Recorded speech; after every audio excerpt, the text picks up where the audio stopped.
beleza?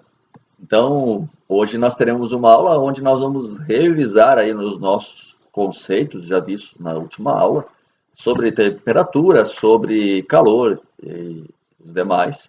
E nós, por fim, vamos trabalhar as escalas térmicas, né? Vocês verão quais são e como transformar de uma para outra, beleza? Vamos para a aula então. A termometria, quando nós falamos na termometria, nós temos que lembrar que estamos falando em temperatura, né?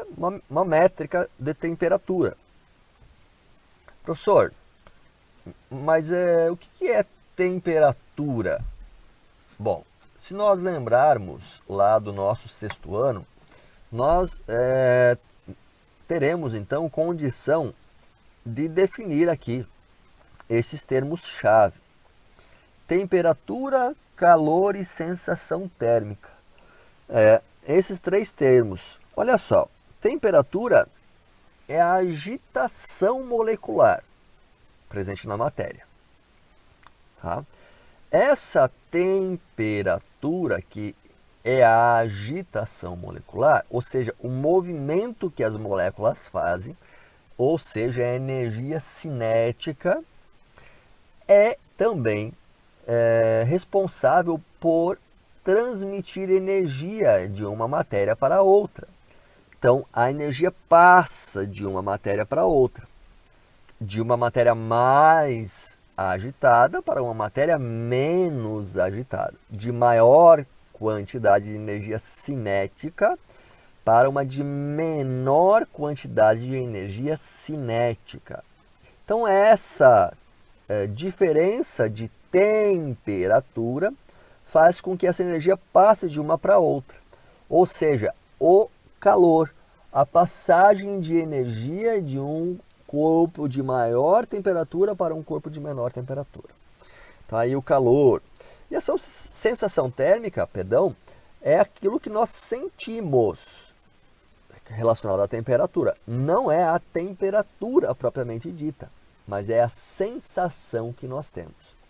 A sensação térmica, que depende de um conjunto de coisas, de variáveis, né? Não somente da temperatura. A temperatura, que é essa energia cinética, nós temos que lembrar, ela é então menor nos sólidos e ela é muito maior nos gasosos. Olha só, as moléculas aqui, nos gasosos, elas estão mais distantes umas das outras. Estão em maior agitação molecular, maior temperatura, maior energia cinética. E aqui, no sólido, é menor o grau de agitação. Portanto, neste caso, os sólidos eles tendem a absorver mais energia ou ganhar calor, e os gasosos a passar energia, ou seja, perder calor. É uma tendência entre as matérias. Bom, quanto mais agitada esta matéria, mais ela vai se movimentar e mais espaço ela vai ocupar. Então, essas moléculas da matéria, elas tendem a ocupar, quanto maior energia ela ganha, mais temperatura ela tende a ocupar áreas maiores. E é isso que nós chamamos de dilatação térmica. Quanto maior a temperatura, maior a dilatação da matéria. E os termômetros nos permitem, então, medir como é o grau de agitação molecular das matérias. Ou seja, os termômetros permitem medir a temperatura das matérias. Para isso servem os termômetros. Para esses termômetros medirem, eles precisam de escalas, que são três. Nós temos ali, então, a escala Celsius ou centígrado, a escala Kelvin e a escala Fahrenheit. Três escalas usadas no contexto mundial. Gente, do ponto de vista científico, quando eu vou tratar da academia, ciência, o que nós usamos sempre é o sistema de unidade, né, padrão lá, é Kelvin, tá? É Kelvin, não é graus Kelvin, é Kelvin. apenas representado pela letra K, ok? No Brasil, nós costumamos usar o Celsius, então graus Celsius.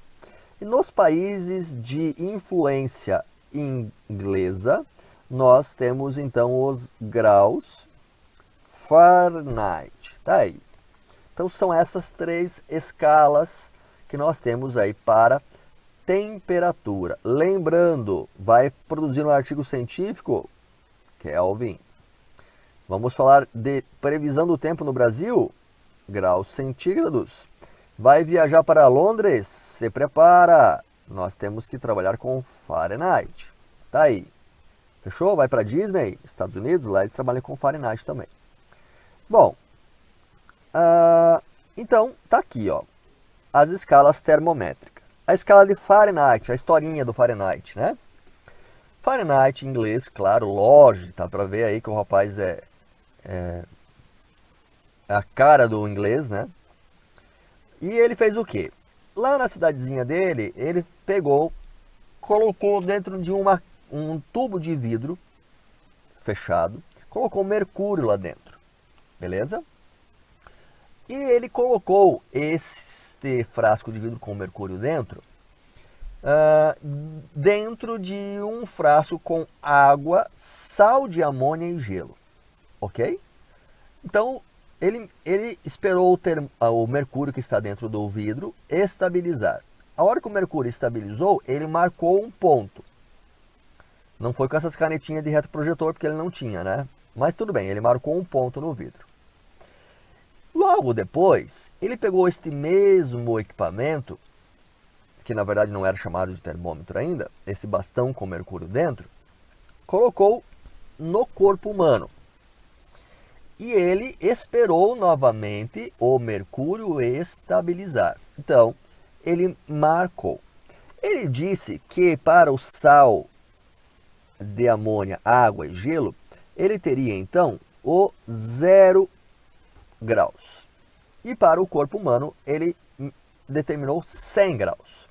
E ele viu que a diferença entre estas partes, esta diferença, é igual a 100 partes. O que ele chamou de grau Fahrenheit. Depois ele foi e mediu a temperatura da fusão do gelo, transformação do gelo em água. Ele viu que lá no caso nós tínhamos 32 graus Fahrenheit.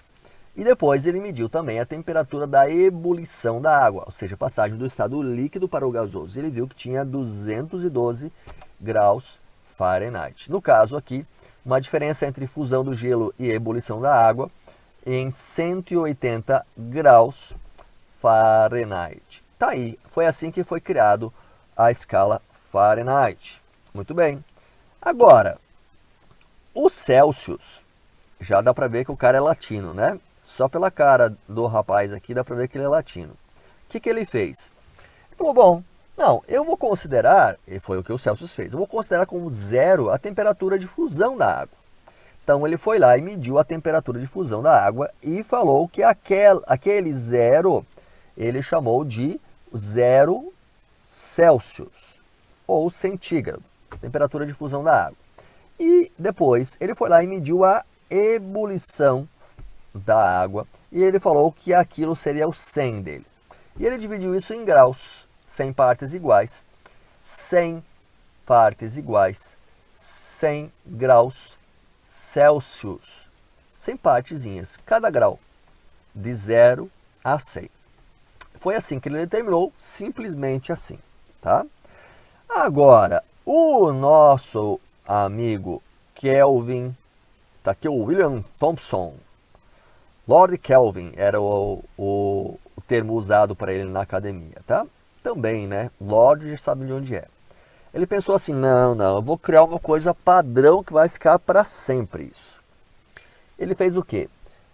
Qual é o 0 absoluto, ou a menor temperatura possível que nós conhecemos?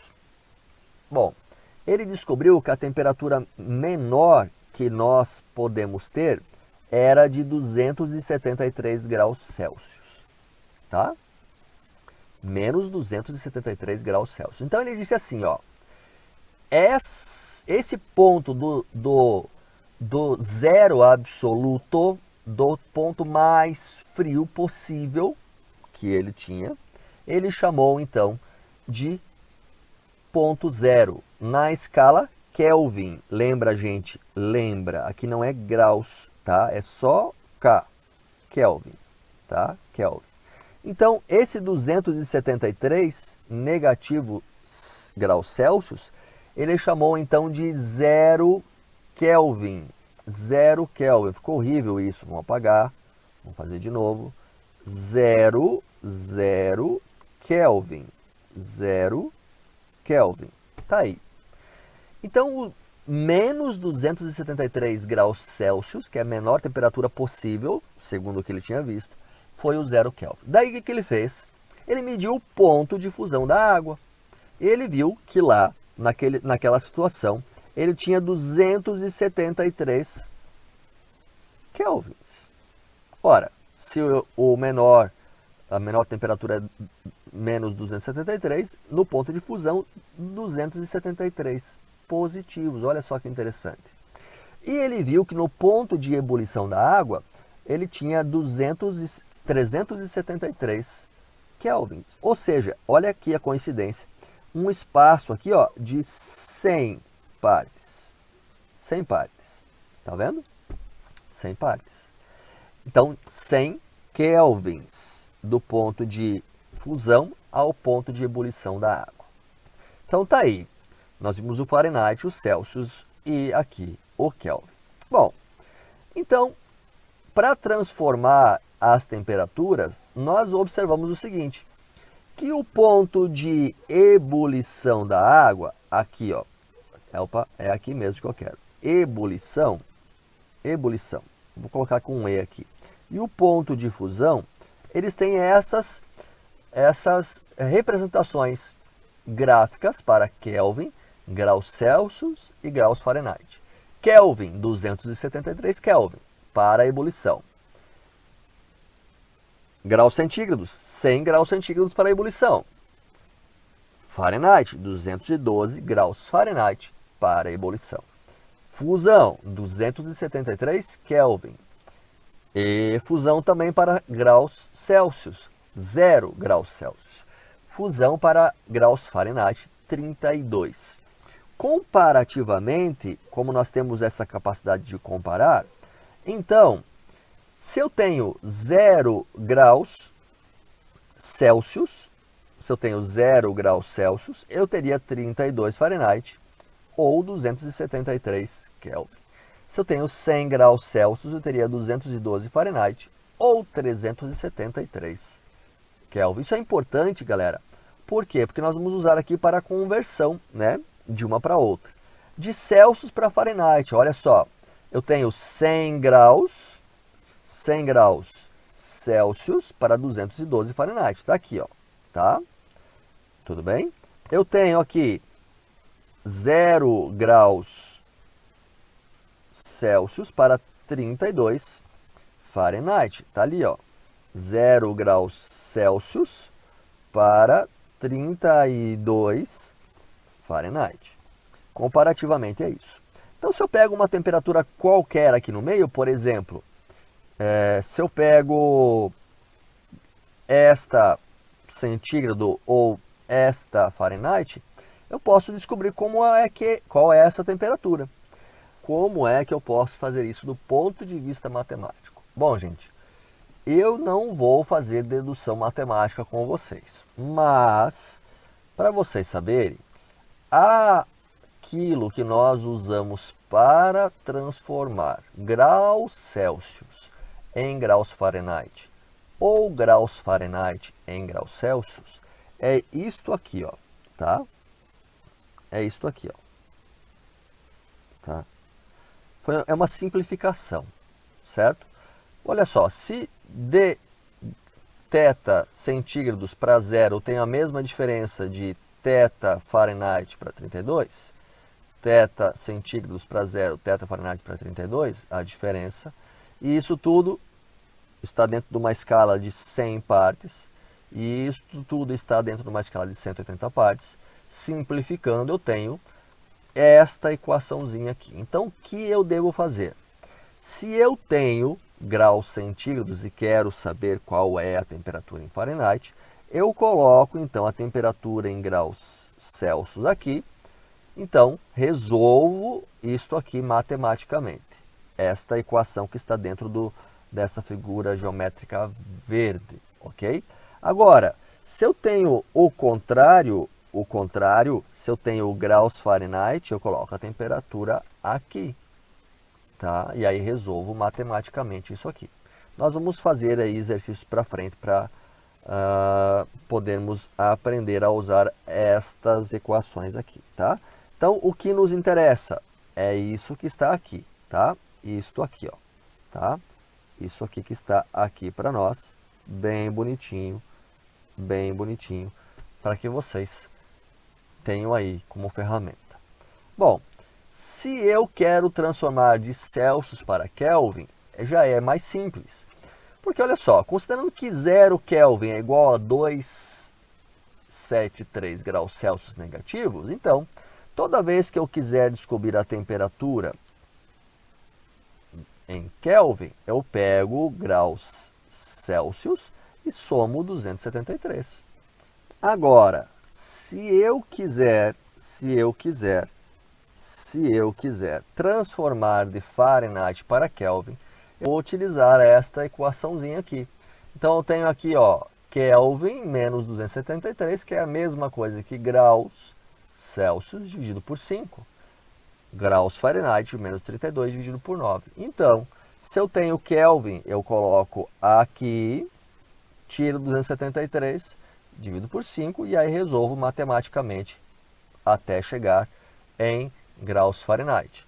Se eu tenho graus Fahrenheit, coloco aqui e aí eu consigo matematicamente resolver até chegar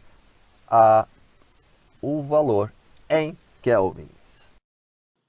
Isso aí, pessoal. Fechando então, né? Vocês viram aí como é que é possível transformar, então, de uma escala de temperatura para outra. Viram que são 3 escalas principais aí que nós temos no mundo. Super importante, né? Afinal de contas, se um dia formos para Londres ou para Nova York, temos que saber transformar isso, né? Beleza? Um abraço, até mais!